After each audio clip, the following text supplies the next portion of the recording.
Hello and welcome to Arts Alive Books. My name is Jerry Smith. Joining me on this edition of the show is Deborah Mulhearn, a freelance journalist and writer on Liverpool and the literature of Liverpool. She's published the Mersey mini-series and now runs literary walking tours around the city. Deborah, you're very welcome to the show. Thank you very much.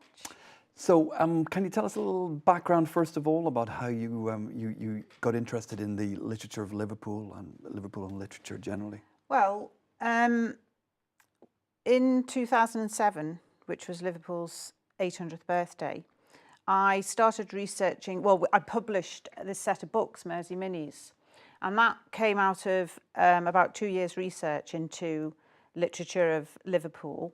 It's basically an anthology of writing about Liverpool by Liverpool writers and also visitors to the city through the centuries.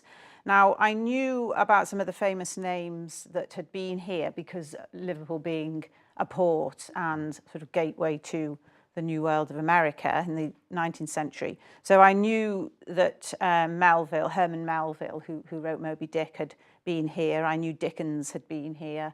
I knew that Nathaniel Hawthorne was the American consul here, but I didn't realise just the sheer amount and range of material that had been written about the city, and sometimes it's just people passing through, and sometimes it was people who lived here for a short while for whatever reason. I know that Liverpool doesn't sort of have a major literary figure such as James Joyce, like Dublin has, but there are a lot of Liverpool-born writers as well to sort of add to the mix, who maybe were writing about Liverpool, or maybe were writing sort of where their Liverpool experience is informing their work. So basically, this all got sort of pulled together into the Mersey Mini series. And then from that, I did some talks on Liverpool's literary heritage, if you like.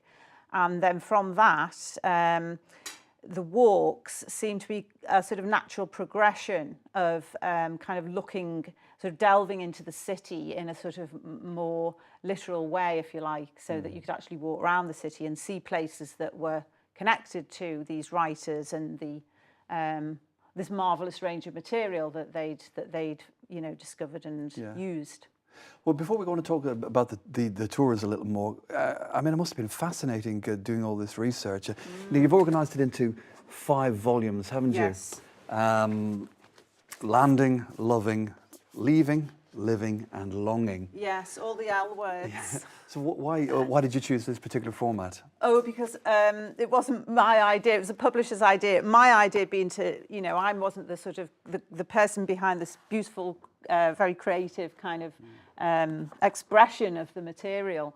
I sort of had in mind one book really, and then the publisher came up with the idea of splitting it and making them into something that could, almost like pocket books, because they are sort of for dipping into, very much because they're sort of short extracts, and they're absolutely perfect for that. Yeah.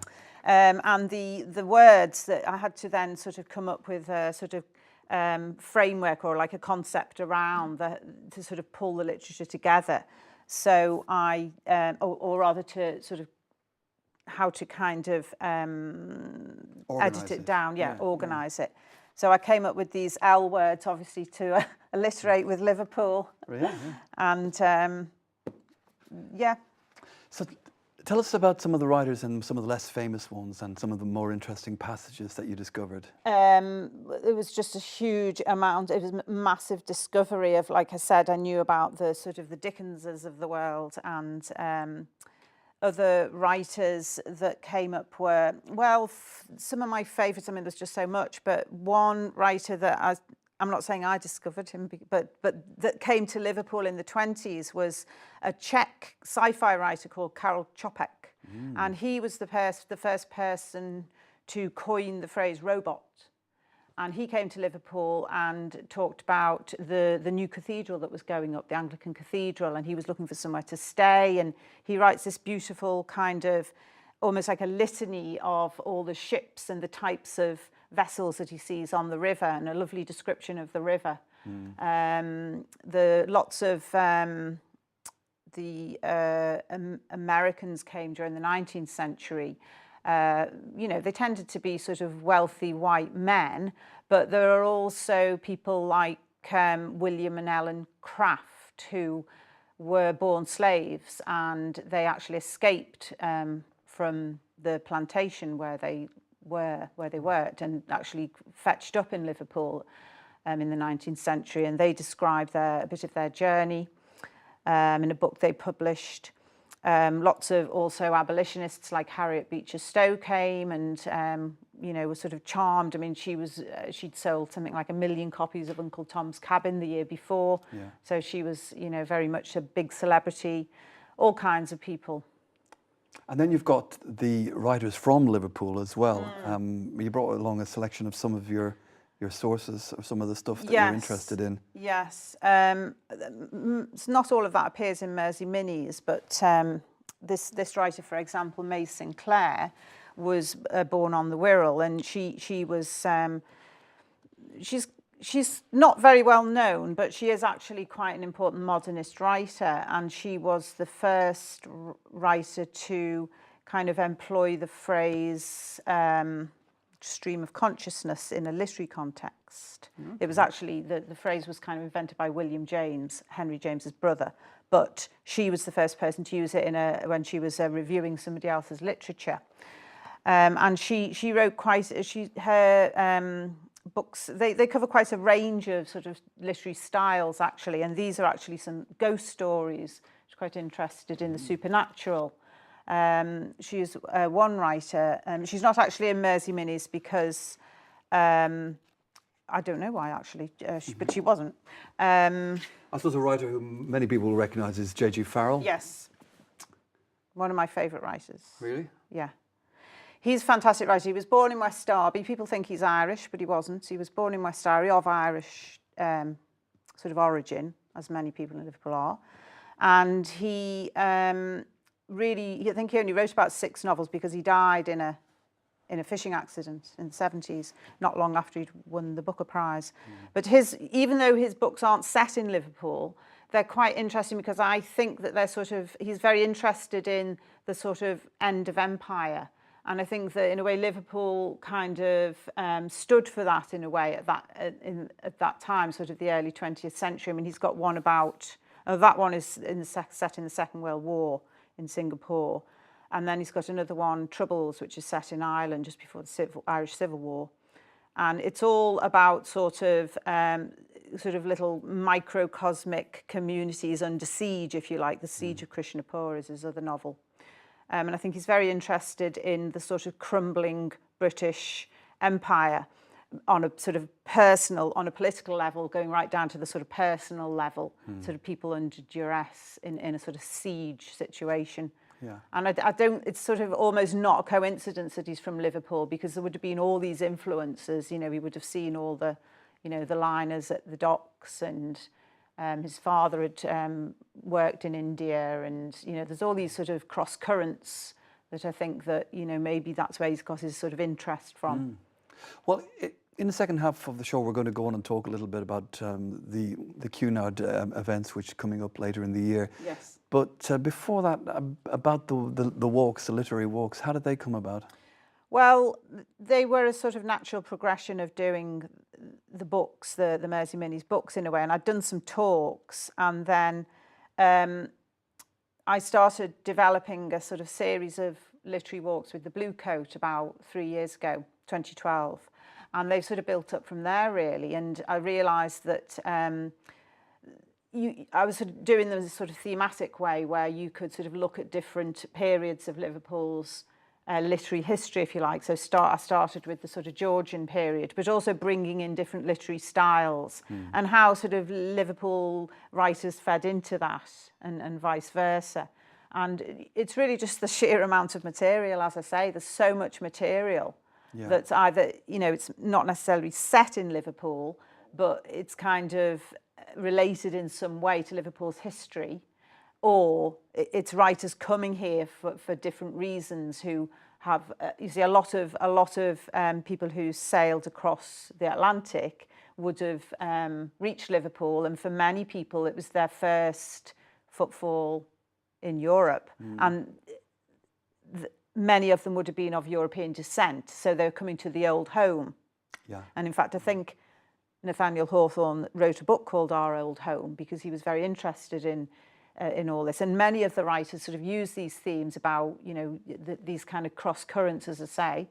And so for people leaving Europe would have been the last time they set foot in Europe to go to America, perhaps never to return. So there's lots of accounts of emigrants, journals, letters, not necessarily published material, sort of, you know, archival material that also is very interesting. Yeah. So you've been enjoying that? Absolutely love it. Yeah, you know, bringing all their hopes and dreams and fears, and you know, along with their literally along with their baggage, you know. Yeah. Passing through the port. Yes, it was. I just absolutely love doing the research. I love plotting the walks because, you know, you learn so much about. You know, obviously, I thought I know a bit about Liverpool's history, but I've actually discovered a lot more from doing the walks. There's so much to kind of tie together, and all these different layers, and yeah, it's great. I love it. Brilliant. Okay, we're going to hear more about it in a little bit, but for the time being, Deborah, thanks very much. Thank you. Welcome back. Deborah Mulhearn joins us again to talk about Cunard Connections, her walking tour, which is part of the One Magnificent City Festival to celebrate the 175th anniversary of Cunard's establishment in Liverpool. So tell us a little bit about this particular walking tour now that you've got coming up. Right. Well, as I said before, I started doing the walks with the Blue Coat, and then from there, I sort of proposed to the council, who were planning this whole event around the Cunard founding in 1840. It was set up here in Liverpool. Obviously, we've got the Cunard building here at the waterfront, and I thought that it would be interesting to do a walk around the stories around the many writers who sailed here. They sailed on Cunard ships, obviously, because you know, their sort of motto was the only way to travel and the only way to cross. So if you had money, you could afford to go by Cunard. So I thought it'd be quite interesting to look at some of the literary extracts and things set on board ships that writers had sort of used. So the Cunard Connections is really a walk. It's going to be around the waterfront, basically, for obvious reasons, because that's where the sort of locations that I'm talking about are.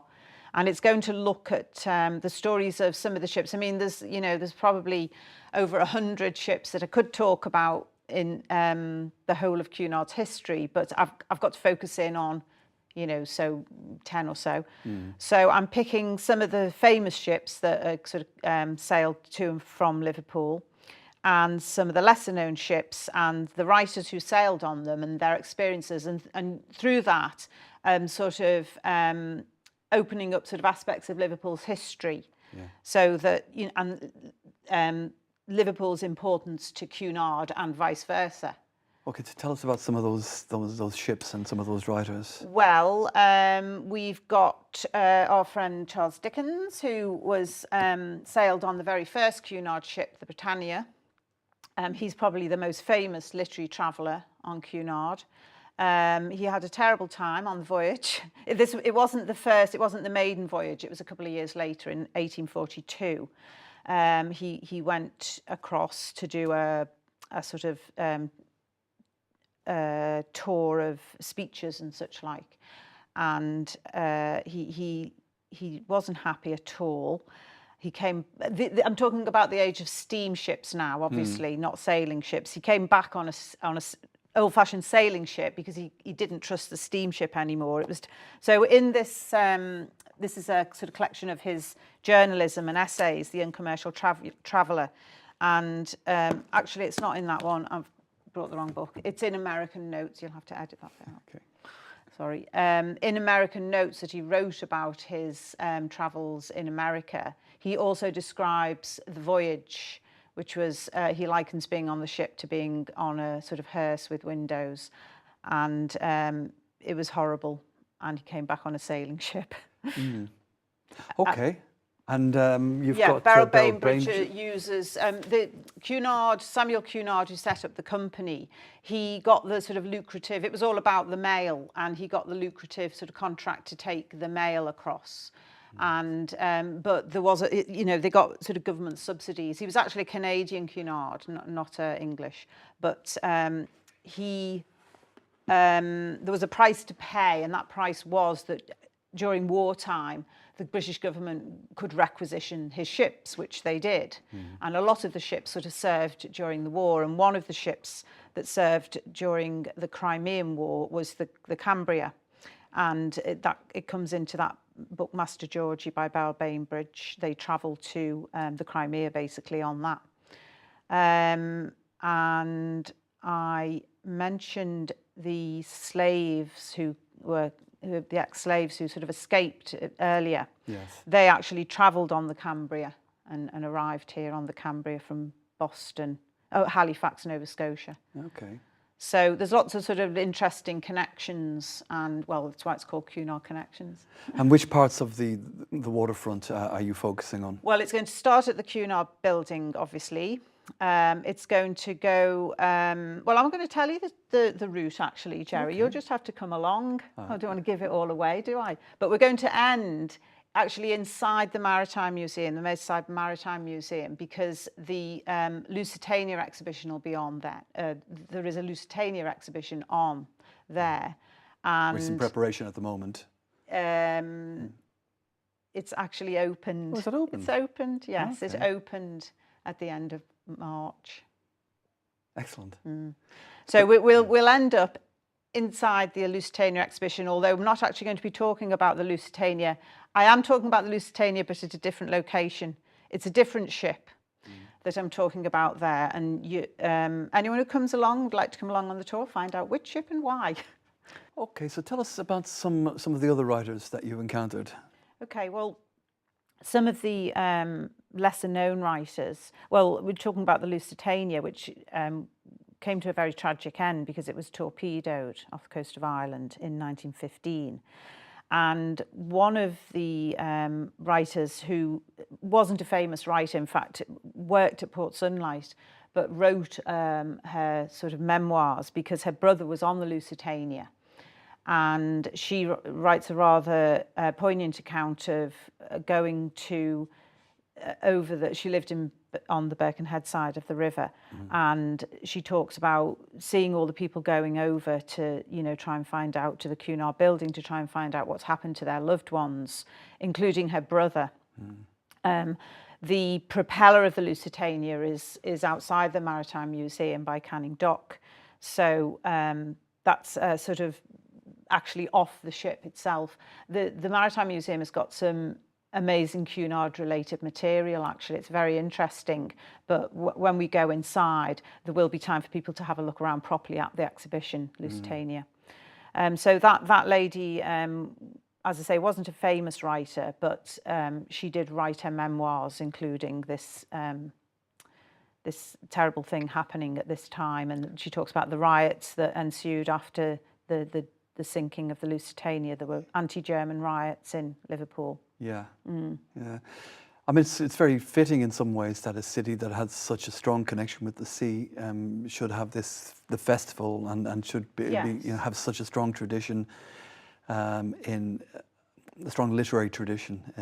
Trying to kind of represent the sea, come to terms with it, identify what it means in the life of the city, and so on. Yes, I mean, this issue of Mersey Minis actually deals with some of those themes, because it's about leaving. It's not just leaving on a ship. There's different types of leaving, but the Cunard walks in a way came out of this book. Some of the extracts there, I sort of built on that because there are so many descriptions of not just of sort of wealthy passengers, but also from writers like George Garrett, who was a stoker on the Mauretania. He was a playwright and a short story writer in the early 20th century.